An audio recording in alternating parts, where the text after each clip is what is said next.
This is one we have under contract for $641,000, and the appraisal came back at $975,000. The deal is so good, the lender reached out today and said, hey, I don't understand why the seller is giving you guys such a good deal. I'm going to need a letter of explanation signed by both of you guys explaining exactly why you're getting such a good deal. Welcome to the Commercial Real Estate Starting from Scratch podcast with me, your host, John Kleisch, on episode number 9. Wow, number 9, almost at 2 whole hands.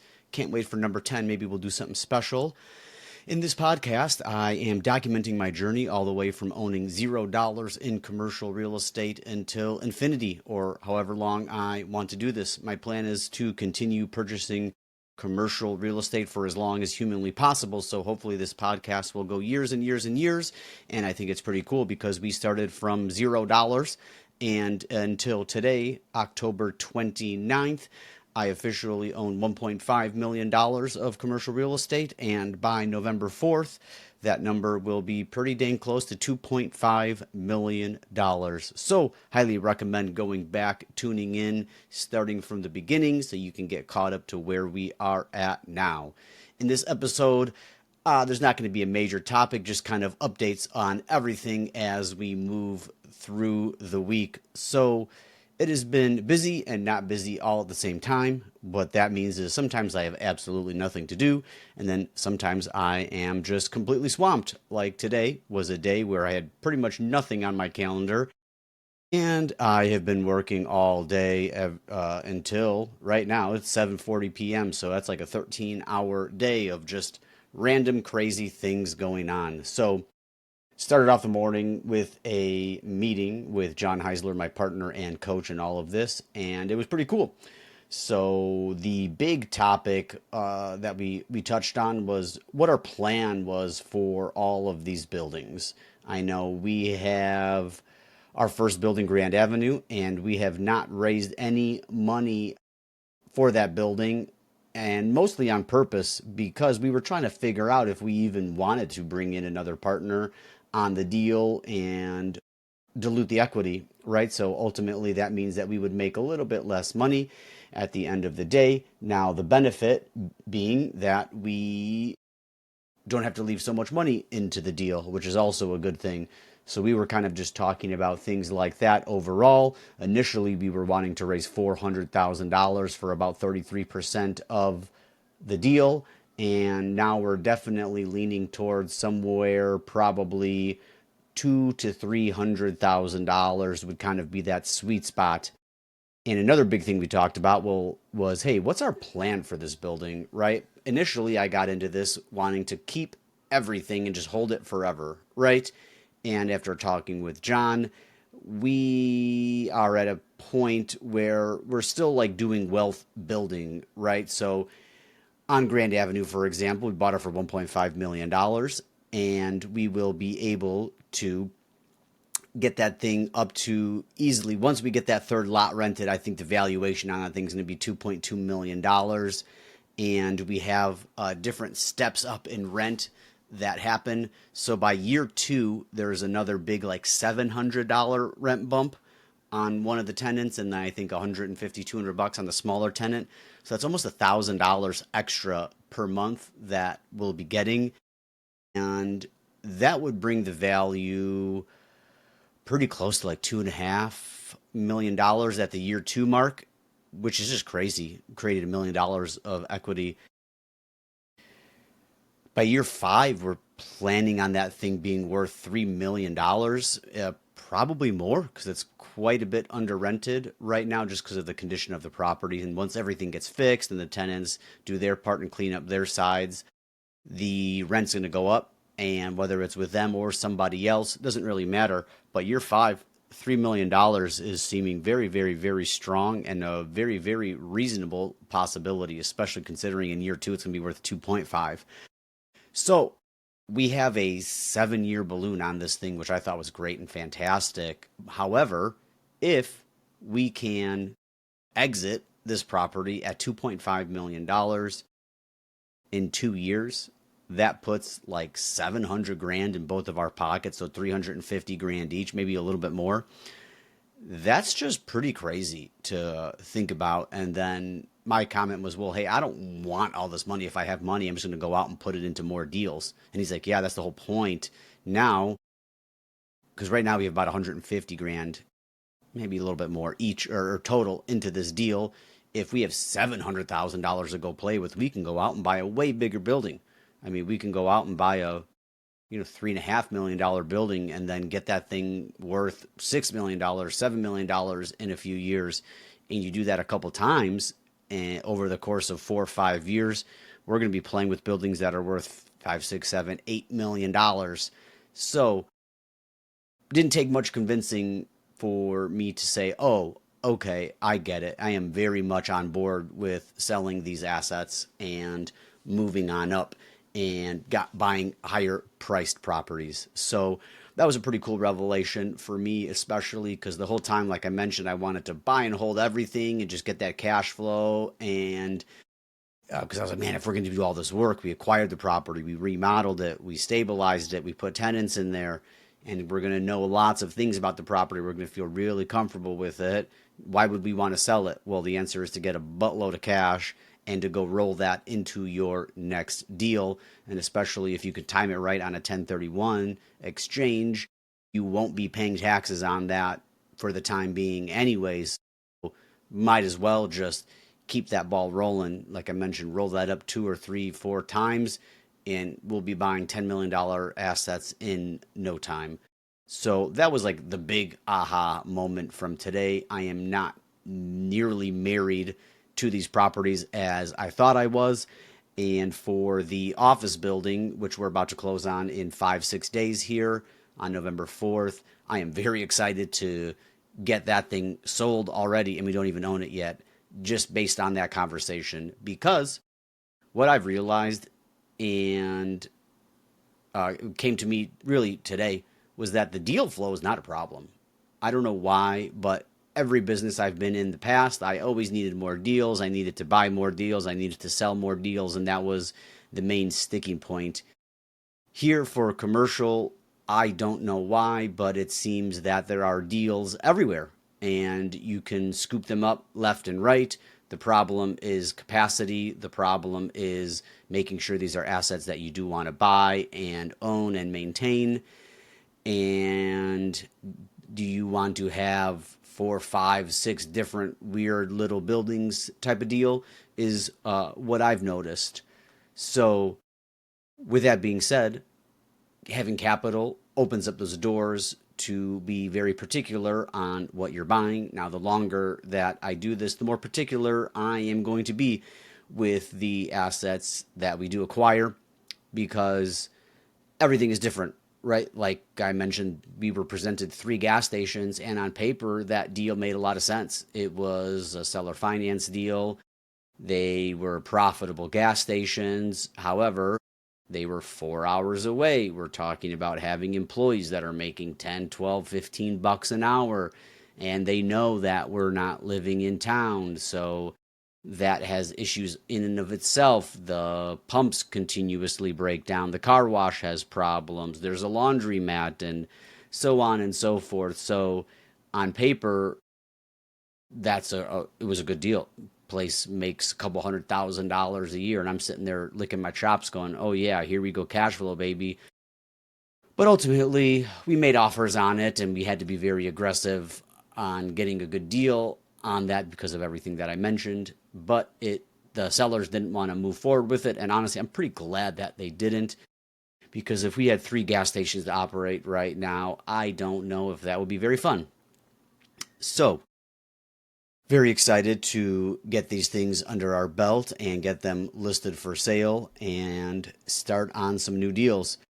The other cool thing based on the deal flow is I have done 1 full cycle deal so far, and the broker liked us a lot, always keeps in touch with us. He's the one that brought us those 3 gas stations, and he brought us a contractor yard about a week ago, maybe 2 weeks ago.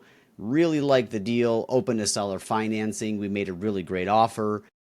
So much so it was a full price cash offer, 0% interest, $100,000 down. So it was a little bit more than 10% down over 30 years, I believe. That would have been a cash flow king. I mean, we would have been paying $2,200 a month to the seller on terms, and rent was like 5 to 6 grand triple net on a contractor yard. Very simple to operate, own. That's one that would probably be stuck in the portfolio and you just keep forever for that cash flow. Not much of an appreciation play there. Thought we were going to get it. The managing broker even called me and said, "Hey, I really like your offer. I'm about to call the seller right now and pitch it. Is there anything that you want me to mention to him and to really hammer home for you? I'm going to go to bat for you. I think it's a great offer. I want to make it happen." And then unfortunately, a neighbor reached out and made an offer very solid, a cash offer that was very, very close to our purchase price, closed in 25 days, hardly any due diligence. So I don't blame the guy outside of paying the taxes on that money. That guy's owned it for over 20 years, so he probably bought it for like 100, 200 grand would be my guess, and selling it for 865, 800 grand. He's going to be paying a lot of taxes, but either way, that guy was hell-bent on taking that cash offer, and I don't blame him, which kind of sucked a little bit, to be honest. That was one I was already counting on being a good deal for us, and at least if they didn't take our first offer, we would negotiate a little bit back and forth and make it up for it there. However, didn't pan out, and it is what it is. At that point, maybe this guy doesn't close. Maybe he does. Who knows? But the broker did bring us another deal, and it's in South Phoenix, industrial, single tenant, owner user, forklift operator had it, forklift repair shop. And the deal's cool. I like the asset. I think it's pretty neat. The seller has a dream list of everything that he wants, and he's just wild and crazy, just like most sellers. So I got the skinny from the broker. He broke down everything on what terms the seller wants, and he just wants crazy asinine terms that don't even make sense. So we're going to look at it, figure out what it is that does make sense for us, and go ahead and put an offer in on that and start that negotiation phase. What I like about it is the current owner has a business partner, and they are beefing, and they're trying to work out a buyout or something like that. So pain, whenever I hear that, I like that, because that guy's going to be willing to wheel and deal with us here in the short future. So we'll keep you guys up to date on how that one pans out. If it does come to fruition, or we do get into serious negotiations, I feel like that could probably be a whole podcast in and of itself, going over the numbers, the location, the terms, and everything like that. But up until we get to a more serious point, I don't feel like it's worth it to touch on that too much. So, had those deals come across our plate, hopefully one of them will hit. I still haven't been calling brokers at all. The last time I called a broker was right before we got Thunderbird. It's been so busy taking care of that. The beautiful thing is, Thunderbird, quick update on that. We found a hard money lender that was interested in it. And finally, because most lenders were not interested in vacant office at all, this gentleman was very hot on the deal, liked it, needed to get an appraisal done. We had to pay $3,100 for an appraisal, which I thought was a little bit wild. Maybe I should become an appraiser and make that $3,100. That'd be kind of cool. Came back. This is one we have under contract for $641,000, and the appraisal came back at $975,000, which is just crazy. The deal is so good, the lender reached out today and said, "Hey, I don't understand why the seller is giving you guys such a good deal.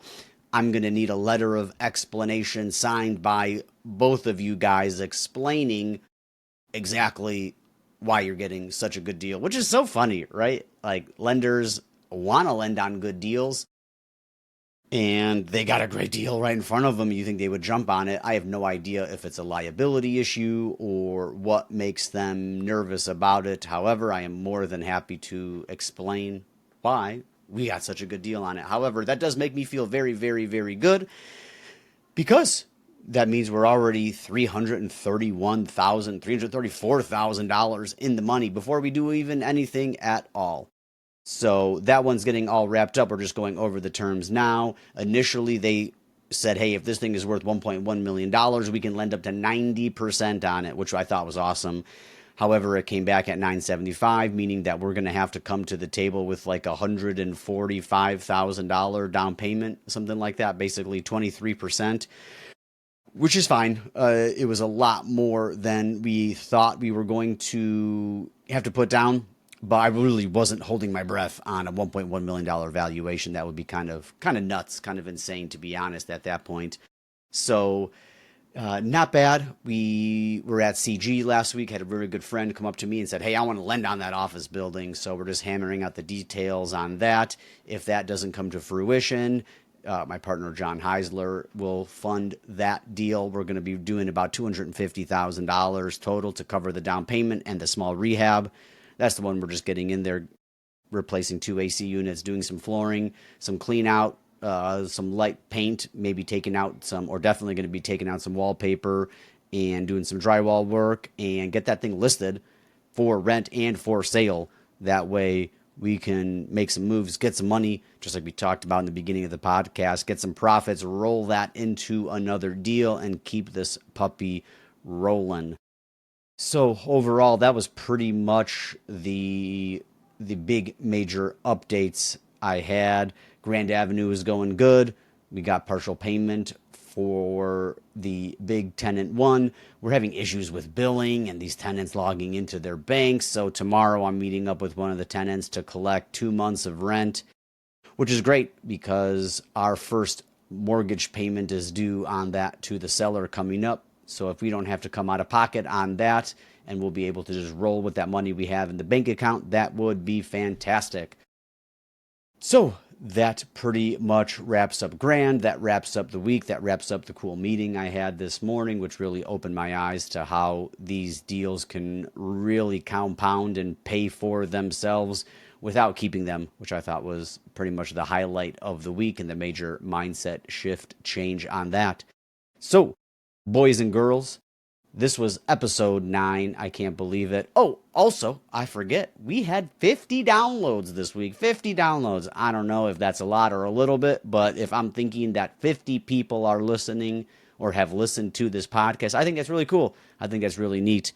I enjoy doing them, and I think it's pretty fun. So I am hoping that people will find this podcast and share it with your friends if you think that there is somebody out there that would enjoy listening to something like this and following along on the journey from a commercial real estate beginner all the way up until, like we said, however far we go. Share it with them, like it, subscribe, follow me on Instagram, john.kleisch. I will post videos and cool updates on there as we move forward with everything as well. So, also, I've been doing this outro where I say, take her easy.